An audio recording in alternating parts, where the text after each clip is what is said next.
بسم الله الرحمن الرحيم. السلام عليكم ورحمة الله وبركاته. اللهم صل وسلم وبارك على سيدنا محمد وعلى آل سيدنا محمد. اذكروا الله ألا بذكر الله تطمئن القلوب. ازيكم يا حبايبي، عاملين ايه؟ يا صباح الفل عليكم. يوم جديد كده ان شاء الله بقى من عند الكتاكيت بتاعتنا. هنشوف كده تاني يوم ان شاء الله هنعمل معاهم ايه. بس قبل ما نخش على تفاصيل الفيديو، دي قناتي، لو اول مرة بتشوفوا القناة عندي اتمنى طبعا نشترك، واتمنى كمان حطوا لي بقى اللايك على الفيديوهات دي، علشان ان شاء الله باذن الله لو لقيت فيه تفاعل كتير هننزل كده ممكن في اليوم فيديوهين للاستفاده برضو. فشجعوني كده في القناه دي وحطوا لي اللايك وتفرجوا على الفيديو. بصوا بقى زي ما انتم شايفين كده، لو حابين ابقى اعمل لكم فيديوهات عن العصافير دي عرفوني برضو. بس عامه زي ما انتم شفتوا كده في اول الفيديو هم بايضين، بس انا علشان نقلتهم من مكان لمكان فطبعا استغربوا المكان، فسبحان الله هم زي الحمام بالظبط، يعني مش ما رضوش ان هم يقعدوا على البيض. فدي عشان اول مره مفيش مشكله، كده كده هرمي البيض وان شاء الله باذن الله هيرجعوا يبيضوا تاني. بصوا بقى انا دخلت عند الكتاكيت زي ما انتم شايفين كده، بس حابه اوريكم لقطه برضو من تكمله فيديو امبارح انا عملت معاهم ايه بعد العصر. طبعا انا زي ما قلت لكم استقبلت لهم في الاول خالص بميه وعسل، وبعديها بساعتين او 3 ساعات بدات اشيل الميه بعسل كده زي ما انتم شايفين. يعني ده كده كان اول يوم جبتهم فيه. بدات بقى بعد 3 4 ساعات خلاص الجو بدا يبرد، بدات كده ان انا اكب الميه بالعسل قدامهم. دي على فكره السقايه دي مش رتل ولا حاجه، ده نص رتل. فخدي بالك برضو وانت بتحطي العلاج وانت بتحطي اي خلطه فيها. وطبعا لما يبداوا يكبروا شويه لازم اكبر العلافه، وهم صغيرين كده تكون علافه صغيره على قد ما تقدري، علشان انا برضو مش عايزه الكتكوت يشرب ويبل نفسه. تمام. فبدات كده اهوت غسلت السقايه بقى، وبدات ان انا هحط فيها العلاج زي ما انتم شايفين. العلاج ده علاج بيطري، طبعا انا كنت جايباه امبارح معاكم. يعني صاحب المعمل اداهولي كده مع الكتاكيت. تمام. انا اول مره اتعامل معاه، بس بسم الله ما شاء الله الناس اللي اتعاملت معاه بتشكر في علاجه جدا. هنا كده لازم يكون عندك سرنجه نظيفه عشان تبداي تسحبي منها العلاج. عامه هو قال لي نص معلقه صغيره على رتل الميه. حابه ان انت تعايري بمعلقه صغيره تمام، حابه تحطي 1 سم كده زي ما انا حطيت برده تمام. تمام. ودي عشان سقايه صغيره المفروض ان انا احط نص سنتي. ميه من الحنفيه، ميه عاديه خالص اهوت، مش ميه دافيه ولا اي حاجه. اللمبه برده موفره عشان كان جالي برده اسئله امبارح. اللمبه موفره. وفي سؤال انا عامله لكم فيديو عنه بالتفصيل. السؤال كان بيقول الكتاكيت، عمر كتاكيتك؟ والكتاكيت عندي بتبدا تاكل في الفرشه، بتاكل تبني كتير، المفروض ان انا اعمل ايه؟ ده كده غلط ولا صح؟ بصوا عامله لكم فيديو بالتفصيل، بس برضه هديكم نبذه كده برضه بسيطه. بصوا بدات بقى احط اهوت ميه عاديه خالص، وابدا بقى ان انا العلاج بتاعي ده ما ينفعش ان انا اسيبه في البلكونه. وكمان في فيديو عامله لكم طريقه عمل العشه البسيطه دي في البلكونه، عشان انت برضه لو حابه ان انت مثلا تدخلي الخير في بيتك ان شاء الله، يا رب تجيبي 3 فرخات 4 فرخات 5 فرخات، هيبقوا زي العسل ان شاء الله باذن الله. تمام. بصوا بدات كده اهوت كده بعد العصر خلاص كانت الدنيا هتبدا تليل. هبدا بقى اعمل ايه؟ لازم اغطي على الكتاكيت كويس، لان يعني بعد الفجر كده او قرب الفجر الجو بيبقى ساقع جدا. هنا بقى هبدا احبش عليهم حلو جدا زي ما بيقولوا كده، وابدا اغطي كده المكان اهوت. بدات ان انا اسد اي تيار هوا كده من عندهم، لاني برضو في الاول وفي الاخر حاطه لمبه موفره.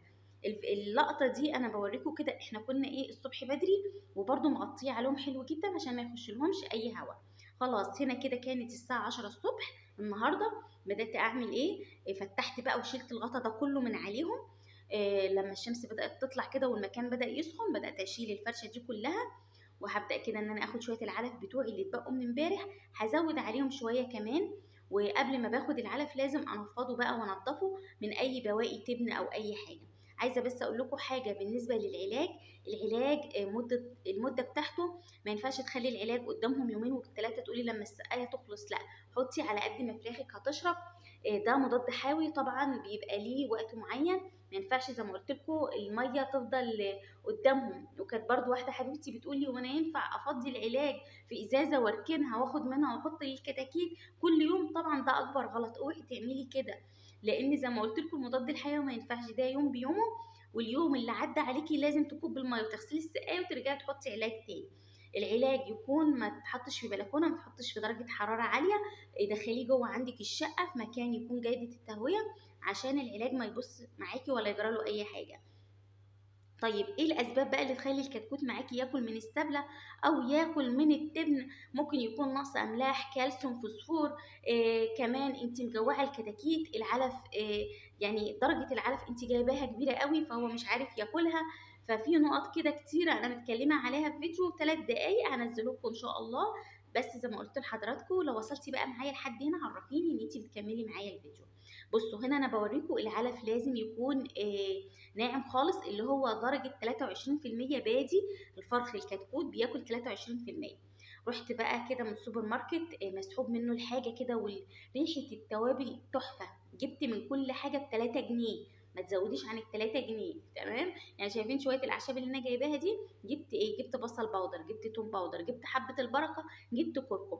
هو كده بس؟ لا، إن شاء الله بإذن الله لما أنزل تاني هجيب بقية الإيه، اللي برضو الحاجات اللي هقول لكم عليها في الفتره اللي جايه هنستخدمها ازاي. هعمل ايه بقى؟ هحط حاجه بسيطه، يعني هبدا احط توم باودر النهارده وبصل باودر، ولا حاطه مش هحط يعني ولا حبه البركه ولا الكركم، هخليها في فيديو تاني ان شاء الله باذن الله هقول لكم امتى تحطوا. هنا علشان انا مش حاطه كيلو علف، على كل كيلو علف معلقه صغيره من التوم الباودر والبصل الباودر. انا حاطه بس شويه صغيرين علف، فهبدا ان انا ايه احط كده رشه بسيطه من التوم البودر وبصل البودر. عايزه اقول لكم التوم البودر والبصل البودر بيودي العلف في سكه تانية خالص. يعني فعلا فعلا بيجذب معاكي الفرخ ان هو ياكل كتير قوي.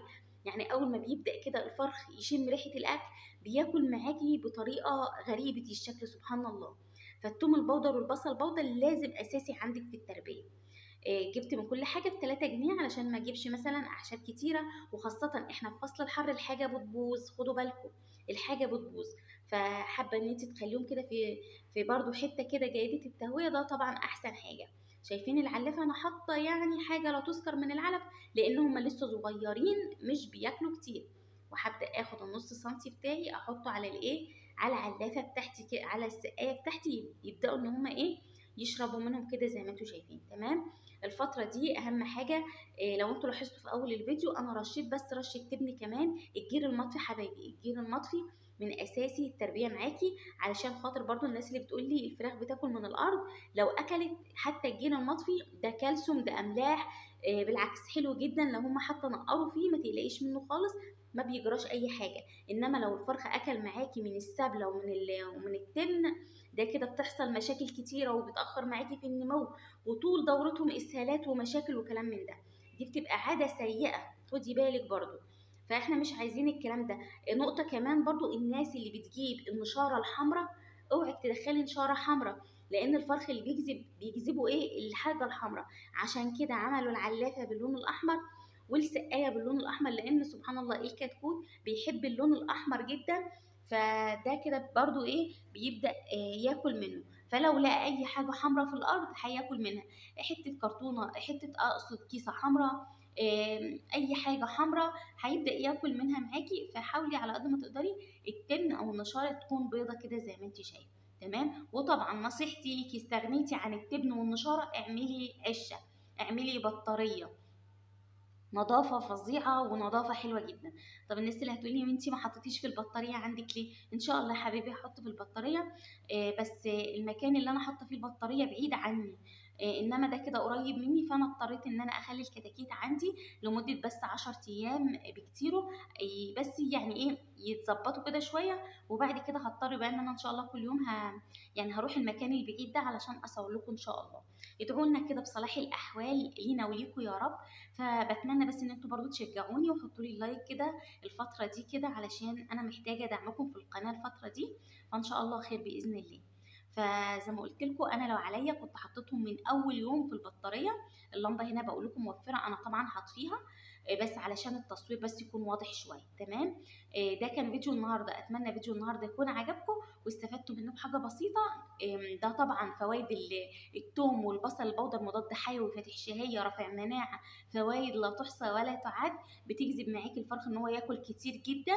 ده كده شكل الكتكوت اول يوم. حبيت برضه اجيب لكم لقطه كده من اول فيديو عشان تعرفوا سبحان الله تاني يوم الكتكوت بيتغير ازاي. ولازم لما تقومي من تاني يوم شكل الكتكوت يبقى معاكي مصحصح زي ما انت شفتي في اول الفيديو، ما يكونش عرقان، ما يكونش كش معاكي، ما تشوفيش اسهالات في الارض، ما تشوفيش اي مشاكل. يبقى معنى كده ان انت مظبطه درجات الحراره وكل حاجه مظبوطه عندك في الفراخ.